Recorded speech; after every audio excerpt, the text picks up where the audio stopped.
Hey guys, ಈ ವಿಡಿಯೋಲಿ ನಾವು ಸ್ಯಾಮ್ಸಂಗ್ ಗ್ಯಾಲಕ್ಸಿ S20 ಪ್ಲಸ್ ಫೋನಿನ ಅನ್ಬಾಕ್ಸಿಂಗ್ ಹಾಗೂ ರಿವ್ಯೂನ ನೋಡೋಣ. ನಿಮ್ಮಲ್ಲಿ ಯಾರಾದರೂ ಫೋನ್ ತೊಗೋಬೇಕಂತಿದ್ರೆ ಖಂಡಿತವಾಗ್ಲೂ ಈ ವಿಡಿಯೋನ ಕೊನೆಯವರೆಗೂ ನೋಡಿ. ನಿಮಗೆ ಬಾಕ್ಸ್ ಕಂಟೆಂಟಲ್ಲಿ ಏನೇನು ಸಿಗುತ್ತೆ ಹಾಗೂ ಡಿವೈಸ್ ಹೇಗಿದೆ ಅನ್ನೋದು ಗೊತ್ತಾಗುತ್ತೆ. ನಾನು ಅನ್ಬಾಕ್ಸ್ ಮಾಡ್ತಾ ಇದರ ಎಲ್ಲ ಟೆಕ್ನಿಕಲ್ ಸ್ಪೆಸಿಫಿಕೇಷನ್ಸ್ ನಿಮ್ಗೆ ಹೇಳ್ತೀನಿ. ನೀವು ನೋಡ್ತಿದ್ದಂಗೆ ಅನ್ಬಾಕ್ಸ್ ಮಾಡ್ತಿದ್ದಂಗೆ ಫೋನ್ ಮೇಲ್ಗಡೆನೇ ಇದೆ. ಆದರೆ ಈ ಏನು ಬಾಕ್ಸ್ ಇದೆ, ಟಾಪ್ ಬಾಕ್ಸು, ಇದರಲ್ಲಿ ಒಂದು ಸೀಕ್ರೆಟ್ ಕಂಪಾರ್ಟ್ಮೆಂಟ್ ಇದೆ. ಅಂದರೆ ಏನಿಲ್ಲ ಫ್ರೆಂಡ್ಸ್, ಅದರಲ್ಲಿ ಒಳಗಡೆ ಒಂದು ಎನ್ವಲಪ್ಟ್ ಅಂದರೆ ಒಂದು ಚಿಕ್ಕ ಬಾಕ್ಸ್ ಇದೆ. ಆ ಬಾಕ್ಸಲ್ಲಿ ನಿಮಗೆ ಕೆಲವೊಂದು ಐಟಮ್ಸ್ ಸಿಗ್ತಿದೆ. ಅದೇನಂತ ನಾವು ನೋಡ್ಕೊಂಬರೋಣ. ನೀವು ಅದು ಬಾಕ್ಸ್ ಉಲ್ಟಾ ತಿರ್ಗಿಸಿ ನೋಡಿದ್ರೆ ಇದರಲ್ಲಿ ಒಂದು ಬಾಕ್ಸ್ ಇದೆ, ಇನ್ನೊಂದು ಸ್ಯಾಮ್ಸಂಗ್ ಅಂತೇಳಿ. ಈ ಬಾಕ್ಸ್ನ ಮಿಸ್ ಮಾಡೋಕ್ಕೆ ಹೋಗಬೇಡಿ. ಇದರಲ್ಲಿ ನಿಮಗೆ ಒಂದು ಕೇಸ್ ಹಾಗೂ ಬುಕ್ಲೆಟ್ ಸಿಗುತ್ತೆ. ನೋಡೋಣ ಏನಿದೆ ಅಂತೇಳಿ.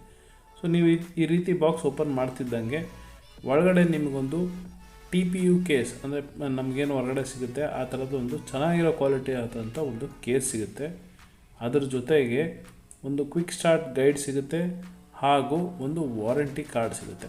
ಸೊ ಇವೆಲ್ಲ ಏನೇನಿದೆ, ಏನೇನು ಆ ಕಾರ್ಡಲ್ಲಿ ಅಥವಾ ಕ್ವಿಕ್ ಸ್ಟಾರ್ಟ್ ಗೈಡಲ್ಲಿ ಹೇಗಿದೆ ಅನ್ನೋದನ್ನು ನಾವು ನೋಡೋಣ. ಮೊದಲಿಗೆ ಈ ಕೇಸ್ ನೋಡೋಣ. ಕೇಸ್ ಬಂದು ಫ್ರೀ ಕೇಸು, ಸ್ಯಾಮ್ಸಂಗ್ ಅವ್ರ ಕಡೆಯಿಂದ ಸಿಗ್ತಿರೋದು. ಸೊ ಇದ್ರಲ್ಲಿ ನಿಮ್ಗೆ ನೋಡ್ತಿರ್ಬೋದು ಟ್ರಾನ್ಸ್ಪರೆಂಟ್ ಕೇಸು. ಸೊ ಲಾಂಗ್ ಟರ್ಮಲ್ಲಿ ಸ್ವಲ್ಪ ಹಳದಿ ಬಣ್ಣ ಚೇಂಜ್ ಆಗೋ ಸಾಧ್ಯತೆಗಳಿದೆ. ಒಳಗಡೆ ಟೆಕ್ಸ್ಚರ್ಡ್ ಇದೆ, ಅಂದರೆ ಫೋನ್ಗೆ ಒಳ್ಳೆ ಗ್ರಿಪ್ ಸಿಗುತ್ತೆ. ಸೊ ಕೇಸ್ ಚೆನ್ನಾಗಿದೆ, ಫ್ರೀ ಕೇಸ್ ಆಗಿರೋದ್ರಿಂದ ಎಕ್ಸ್ಟ್ರಾ ದುಡ್ಡು ಖರ್ಚು ಮಾಡೋ ಅವಶ್ಯಕತೆ ಇಲ್ಲ. ಅದು ಬಿಟ್ಟು ನಮಗೆ ನಾನು ಹೇಳಿದಂಗೆ ನಿಮಗೆ ಒಂದು ಕ್ವಿಕ್ ಸ್ಟಾರ್ಟ್ ಗೈಡ್ ಸಿಗುತ್ತೆ ಹಾಗೂ ವಾರಂಟಿ ಕಾರ್ಡ್ ಇನ್ಫಾರ್ಮೇಷನ್ ಸಿಗುತ್ತೆ. ವಾರಂಟಿ ಕಾರ್ಡಲ್ಲಿ ನಿಮ್ಗೆ ನಾರ್ಮಲ್ ವಾರಂಟಿ ಏನಿದೆ ಅದೇ ಕೊಡ್ತಾರೆ, ಭಾಳ ಡೀಟೇಲ್ಸ್ ಏನಿಲ್ಲ. ಜನರಲಿ ನಾವು ಇನ್ನೂ ಓದೋಕ್ಕೆ ಹೋಗಲ್ಲ. ಇನ್ನು ಕ್ವಿಕ್ ಸ್ಟಾರ್ಟ್ ಗೈಡಲ್ಲಿ ಏನು ಸಿಗುತ್ತೆ ಅಂದರೆ ನೀವು ನೋಡ್ತಿರ್ಬೋದು ಇಲ್ಲಿ ಕ್ವಿಕ್ ಸ್ಟಾರ್ಟ್ ಗೈಡ್ ಅಂತ ತೆಗೆದ ಅದರಲ್ಲಿ ಡಿವೈಸ್ ಲೇಔಟ್ ಇದೆ, ಸಿಮ್ ಇನ್ಸ್ಟಾಲ್ ಹೇಗೆ ಮಾಡಬೇಕು ಹಾಗೂ ಯಾವ್ಯಾವ ಸಪೋರ್ಟಿಂಗ್ ಲ್ಯಾಂಗ್ವೇಜಸ್ ಇದೆ. ಭಾಳಷ್ಟು ಲ್ಯಾಂಗ್ವೇಜಸ್ ಇದೆ ಸಪೋರ್ಟ್ ಮಾಡೋದು ಡಿವೈಸು, ಅದನ್ನೆಲ್ಲ ಇಲ್ಲಿ ಮೆನ್ಷನ್ ಮಾಡಿದರೆ. ನಿಮಗೆ ಫ್ರೀ ಇದ್ದರೆ ನೀವು ಇದನ್ನು ಓಪನ್ ಮಾಡಿ ನೀವು ನೋಡ್ಬೋದು. ಈ ಗೈಡ್ ಕೂಡ ಇಂಗ್ಲೀಷಲ್ಲಿರೋದ್ರಿಂದ ನಿಮಗೆ ಏನು ತೊಂದರೆ ಆಗೋಲ್ಲ. ಹಿಂಗೆ ಆರಾಮಾಗಿ ಓದಿ ನಿಮ್ಗೆ ಏನಾದರೂ ಡೌಟ್ ಇತ್ತು ಅಂದರೆ ಅದನ್ನು ಚೆಕ್ ಮಾಡ್ಕೊಳ್ಳಿ. ಅದೊಂದು ಜಸ್ಟ್ ಕ್ವಿಕ್ ಸ್ಟಾರ್ಟ್ ಗೈಡ್. ಇವಾಗ ಬಾಕ್ಸ್ ಒಳಗೆ ಹೋದರೆ ನೀವು ನೋಡ್ತಿರ್ಬೋದು ಇಲ್ಲೊಂದು ಚಾರ್ಜರ್ ಮೇಲ್ಗಡೆನೇ ಕಾಣಿಸ್ತಿದೆ. ಸೊ ಆ ಚಾರ್ಜರ್ನ ನಾವು ಚೆಕ್ ಮಾಡೋಣ. ಈ ಚಾರ್ಜರ್ ಬಂದು ಬ್ಲ್ಯಾಕ್ ಕಲರ್ಲಿದ್ದು ಇದು ಸೂಪರ್ ಫಾಸ್ಟ್ ಚಾರ್ಜಿಂಗ್ ಅಂತ ಇದ್ರ ಮೇಲೆ ಮೆನ್ಷನ್ ಮಾಡಿದ್ದಾರೆ. ಫಾಸ್ಟ್ ಚಾರ್ಜಿಂಗ್ ಬೇರೆ, ಇದು ಸೂಪರ್ ಫಾಸ್ಟ್ ಚಾರ್ಜಿಂಗು. ಇದು ಬಂದು 25 what super fast charging. So box ಒಳಗೆ ನಮಗೆ ಫಾಸ್ಟ್ ಚಾರ್ಜಿಂಗ್, ಸೂಪರ್ ಫಾಸ್ಟ್ ಚಾರ್ಜಿಂಗ್ಗೆ ಕೊಡ್ತಾ ಇರೋದು 25 ವಾಟ್. ಇವಾಗ ಬರ್ತಿರೋ ಆ್ಯಪಲಲ್ಲಿ ಚಾರ್ಜರೇ ಕೊಡ್ತಿಲ್ಲ. ನೆಕ್ಸ್ಟ್ ಐಟಮ್ ಬಂದು ಇದರಲ್ಲಿರೋದು ಕೇಬಲ್ ಕೊಟ್ಟಿದ್ದಾರೆ. ಈ ಕೇಬಲ್ ಬಂದು ಟೈಪ್ ಸಿ ಕೇಬಲ್, ಅಂದರೆ ಎರಡೂ ಕಡೆ ಟೈಪ್ ಸಿ ಕೊಟ್ಟಿದ್ದಾರೆ ಪೋರ್ಟ್ಸು.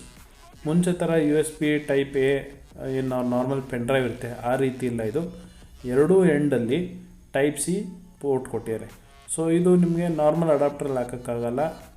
ಸೊ ನೀವು ಈ ಅಡಾಪ್ಟ್ರನ್ನೇ ಯೂಸ್ ಮಾಡಬೇಕಾಗಿ ಬರುತ್ತೆ. ನೋಡಿ ಈ ಅಡಾಪ್ಟ್ರಲ್ಲಿ ಕೂಡ ಹಿಂದ್ಗಡೆ ನೋಡಿ ಟೈಪ್ ಸಿ ಪೋರ್ಟ್ ಮಾತ್ರ ಹಾಕೋಕ್ಕಾಗುತ್ತೆ. ನಾರ್ಮಲ್ USB ಟೈಪ್ ಥರದ್ದು ಪೋರ್ಟ್ ಇದಕ್ಕೆ ಆಪ್ಷನ್ ಕೊಟ್ಟಿಲ್ಲ. ಇದಾದಮೇಲೆ ನೆಕ್ಸ್ಟ್ ಬಾಕ್ಸ್ ಬಂದು ಇದರಲ್ಲಿ AKG ಹೆಡ್ಫೋನ್ಸ್ ಅಥವಾ ಇಯರ್ಬಡ್ಸ್ ಇದೆ. ನೀವು ನೋಡ್ತಿರ್ಬೋದು ಬ್ರ್ಯಾಂಡಿಂಗ್ AKG ಇದೆ. ಈ ಇಯರ್ಬಡ್ಸ್ ಕೂಡ ಭಾಳ ಚೆನ್ನಾಗಿದೆ.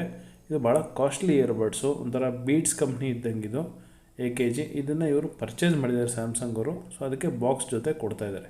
ನೀವು ನೋಡ್ತಿರ್ಬೋದು ಇದು ಇಯರ್ಬಡ್ಸ್ ಬ್ಲ್ಯಾಕ್ ಕಲರ್ದು AKG. ಹಾಗೂ ಇದಕ್ಕೇನಿದೆ ಪಿನ್ನು, ಇದು ಬಂದು ಟೈಪ್ ಸಿ ಪಿನ್ ಇದೆ ಇದಕ್ಕೆ. ಅಂದರೆ ಈ ಫೋನಲ್ಲೇ ನಿಮಗೆ 3.5 mm ಜಾಕ್ ಬರಲ್ಲ. ನಿಮಗೆ ಟೈಪ್ ಸಿ ಪೋರ್ಟ್ ಮಾತ್ರ ಇರೋದ್ರಿಂದ ಚಾರ್ಜಿಂಗ್ ಎಲ್ಲಿ ಮಾಡ್ತೀವಿ ಅಲ್ಲೇ ಇದನ್ನು ಯೂಸ್ ಮಾಡಬೇಕಾಗತ್ತೆ. ಸೊ ಅದರಿಂದ ಅದನ್ನು ಗಮನದಲ್ಲಿ ಇಟ್ಕೋಬೇಕು. ಇದಕ್ಕೆ ನಾರ್ಮಲ್ ಎಲ್ಲ ಹೆಡ್ಫೋನ್ಸ್ ಬಂದಾಗೆ ವಾಲ್ಯೂಮ್ ಅಪ್ ಆ್ಯಂಡ್ ಡೌನ್ ಹಾಗೂ ಮೈಕು ಈ ಇಯರ್ಬಡ್ಸಲ್ಲಿರುತ್ತೆ. ಬನ್ನಿ ಇವಾಗ ಫೋನ್ನ ಚೆಕ್ ಮಾಡೋಣ. ಈ ಫೋನ್ ಬಂದು ಕಾಸ್ಮಿಕ್ ಗ್ರೇ ಕಲರಲ್ಲಿ ನನಗೆ ಅವೈಲೇಬಲ್ ಇತ್ತು. ಅದು ಒಂದೇ ಇದ್ದಿದ್ದರಿಂದ ಬೇರೆ ಕಲರ್ ಸಿಗಲಿಲ್ಲ, ಅದರಿಂದ ಈ ಕಾಸ್ಮಿಕ್ ಗ್ರೇ ತೊಗೊಂಡಿದ್ದೀನಿ. ಇದು ಬಂದು 128 GB ಸ್ಟೋರೇಜ್ ಇದೆ ಹಾಗೂ 8 GB ರ್ಯಾಮ್ ಇದೆ. ನೀವು ಟಾಪಲ್ಲಿ ನೋಡ್ತಿರ್ಬೋದು ಇಲ್ಲಿ ಒಂದು ಮೈಕ್ ಕೊಟ್ಟಿದ್ದಾನೆ, ಹಾಗೆ ಸಿಮ್ ಎಜೆಕ್ಟಿಂಗ್ ಸ್ಲಾಟ್, ಅಂದರೆ ಸಿಮ್ ಹಾಕೋಕ್ಕೆ ಒಂದು ಸ್ಲಾಟ್ ಇದೆ. ಇದೊಂದು ಹೈಬ್ರಿಡ್ ಸ್ಲಾಟ್ ಇರೋದ್ರಿಂದ ಇದರಲ್ಲಿ ಒಂದು ಸಿಮ್ಮು ಹಾಗೂ ಒಂದು ಮೆಮೊರಿ ಕಾರ್ಡ್ ಹೋಗುತ್ತೆ ಅಥವಾ 2 ಸಿಮ್ ಹೋಗುತ್ತೆ. ಕೆಳಗಡೆ ನೀವು ಒಂದು ಸ್ಪೀಕರ್ ಕೊಟ್ಟಿದ್ದಾನೆ ಹಾಗೂ ನಾವಲ್ಲೇ ತೋರಿಸಿದ್ರೆ ಟೈಪ್ ಸಿ ಚಾರ್ಜಿಂಗ್ ಬೋರ್ಡ್ ಕೊಟ್ಟಿದ್ದಾನೆ. ಸೊ ನೀವು ಇಯರ್ಫೋನ್ಸ್ ಕೂಡ ಇಲ್ಲೇ ಹಾಕಬೇಕು, ಬೇರೆ ಎಲ್ಲೂ ಹಾಕೋಕ್ಕಾಗಲ್ಲ. ರೈಟ್ ಸೈಡ್ ಅಂದರೆ ಬಲಭಾಗದಲ್ಲಿ ನಿಮಗೆ ಪವರ್ ಬಟನ್ನು ಕೊಟ್ಟಿದ್ದಾನೆ, ಹಾಗೆ volume up and down buttons ಕೊಟ್ಟಿದ್ದಾನೆ. ಅದಾದಮೇಲೆ ಇನ್ನೊಂದು ಕಡೆ ಎಡಭಾಗದಲ್ಲಿ ಅಂದರೆ ಲೆಫ್ಟ್ ಸೈಡಲ್ಲಿ ಫುಲ್ ಪ್ಲೇನ್ ಇದೆ. ಫೋನ್ಗೆ ಬೇರೆ ಏನೂ ಅಲ್ಲಿ ಐಟಮ್ಸ್ ಇಲ್ಲ. ಸೊ ಇದು ನಿಮಗೆ ಓವರ್ವ್ಯೂ ಅಂದರೆ ಡಿವೈಸಿನ ಮೇಲ್ಗಡೆ ಭಾಗ ಹೇಗಿದೆ ಅಂತೇಳಿ ನಿಮಗೆ ಮುಂದೆ ಸಾಫ್ಟ್ವೇರ್ ತೋರಿಸ್ತೀನಿ. ಇವಾಗ ನಿಮಗೆ ಇಲ್ಲಿ ನಾನು ಸ್ಕ್ರೀನ್ ಮೇಲೆ ಟೆಕ್ನಿಕಲ್ ಸ್ಪೆಕ್ಸ್ ತೋರಿಸ್ತಾನೆ. ಯಾರಾದರೂ ನೋಡಬೇಕು ಅಂತಿದ್ದರೆ ಈ ವಿಡಿಯೋನ ಪಾಸ್ ಮಾಡಿ ನೀವು ನೋಡ್ಬೋದು. ಸೊ ಡೈಮೆನ್ಷನ್ಸ್ ಸಮೇತ ಎಲ್ಲ ಇಲ್ಲಿ ಇದೆ. ಇನ್ನು ಸಾಫ್ಟ್ವೇರ್ ಪಾರ್ಟು ಹಾಗೂ ಈ ವಿಡಿಯೋಲ್ಲಿ ನಿಮಗೆ ಮಾಡ್ತಾ ನಾನು ನಿಮಗೆ ಟೆಕ್ನಿಕಲ್ ಸ್ಪೆಕ್ಸ್ ಕೂಡ ಹೇಳ್ತೀನಿ. ನೀವೀಗ ನೋಡ್ತಿದ್ದಂಗೆ ಫಿಂಗರ್ ಪ್ರಿಂಟ್ ಅನ್ಲಾಕ್ ಮಾಡಿದ್ದು ಬಂದು ಅಲ್ಟ್ರಾಸಾನಿಕ್ಕು ಇದರಲ್ಲಿ, ಅಂದರೆ ಇದು ಲೈಟಿಂದ ಅಲ್ಲ, ಅಲ್ಟ್ರಾಸೌಂಡ್ ಅಂದರೆ ಸೌಂಡ್ ಮುಖಾಂತರ ಫಿಂಗರ್ ಪ್ರಿಂಟ್ ಅನ್ಲಾಕ್ ಆಗುತ್ತೆ. ಇನ್ನು ಕೈ ಒದ್ದೆ ಅಥವಾ ಗಲೀಜಿದ್ರು ಕೂಡ ಇದು ಆರಾಮಾಗಿ ರೀಡ್ ಮಾಡುತ್ತೆ. ಇದರ ಟೆಕ್ನಿಕಲ್ ಸ್ಪೆಕ್ಸ್ ಬಂದು ಇದು 186 ಗ್ರಾಮ್ಸ್ ಇದೆ. ಫ್ರಂಟು ಬ್ಯಾಕು ಗೊರಿಲ್ಲಾ ಗ್ಲಾಸ್ 6 ಹಾಕಿದ್ದಾರೆ. ಇದರಲ್ಲಿ IP68 dust and water resistant ಇದೆ. 1.5 ಮೀಟರ್ಸ್ವರೆಗೂ ಅಂದರೆ 30 ನಿಮಿಷ ನೀವು ಈ ಫೋನ್ನ ನೀರಲ್ಲಿ ಮುಳುಗಿಸಿಡ್ಬೋದು. 1.5 ಮೀಟರ್ಸ್ ಡೆಪ್ತ್.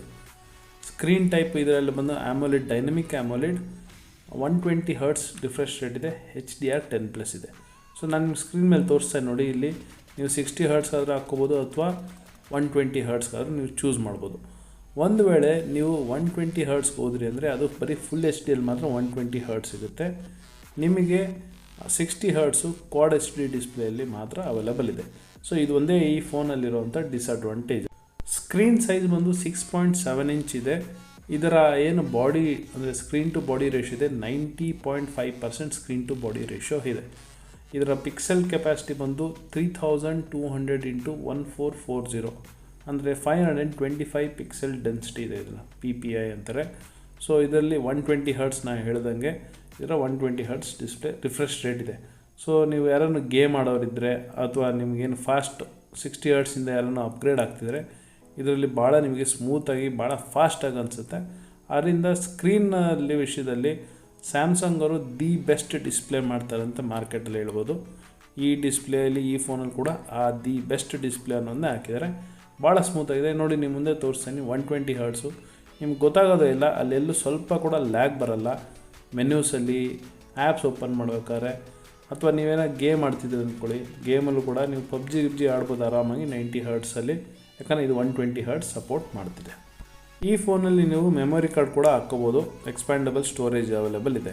ಇವಾಗ ಇದರ ಕ್ಯಾಮ್ರಾ ಬಗ್ಗೆ ಮಾತಾಡೋದಾದರೆ ಮೇನ್ ಕ್ಯಾಮ್ರಾ ಬಂದು ಇದರಲ್ಲಿ 12 ಮೆಗಾ ಪಿಕ್ಸೆಲ್ ಒಂದಿದೆ, 64 ಮೆಗಾ ಪಿಕ್ಸೆಲ್ ಒಂದು ಟೆಲಿಫೋಟೋ ಲೆನ್ಸ್ ಇದೆ, ಹಾಗೂ ಇನ್ನೊಂದು 12 ಮೆಗಾ ಪಿಕ್ಸೆಲ್ ಅಲ್ಟ್ರಾ ವೈಡ್ ಒಂದಿದೆ. ಸೊ ಇದರಲ್ಲಿ 8K ವಿಡಿಯೋ ನೀವು 24 ಫ್ರೇಮ್ಸಲ್ಲಿ ವಿಡಿಯೋ ತೆಗಿಬೋದು, 4K 60 ಅಥವಾ 30 ಫ್ರೇಮ್ಸಲ್ಲಿ ತೆಗಿಬೋದು. ನೋಡಿ ನಾನು ನಿಮಗೆ ಒಂದು ಸ್ಯಾಂಪಲ್ ಫೋಟೋ ತೋರಿಸ್ತೀನಿ. ಈ ರೀತಿ ಫೋಟೋ ಇರುತ್ತೆ.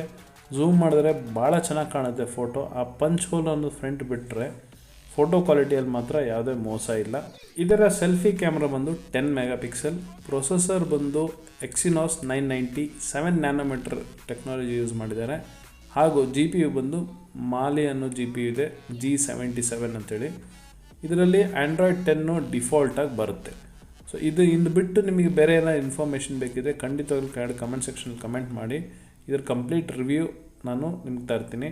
ಅದ್ರ ಜೊತೆಗೆ ಈ ಫೋನ್ ಜೊತೆಗೆ ಕಂಪ್ಯಾರಿಸನ್ ಕೂಡ ತರ್ತೀನಿ ROG Phone 3 ಜೊತೆಗೆ. ನಿಮಗೆ ಈ ವಿಡಿಯೋ ಇಷ್ಟ ಇದ್ದರೆ ಒಂದು ಲೈಕ್ ಮಾಡಿ, ಚಾನಲ್ನ ಸಬ್ಸ್ಕ್ರೈಬ್ ಮಾಡೋದು ಮಾತ್ರ ಮರಿಬೇಡಿ.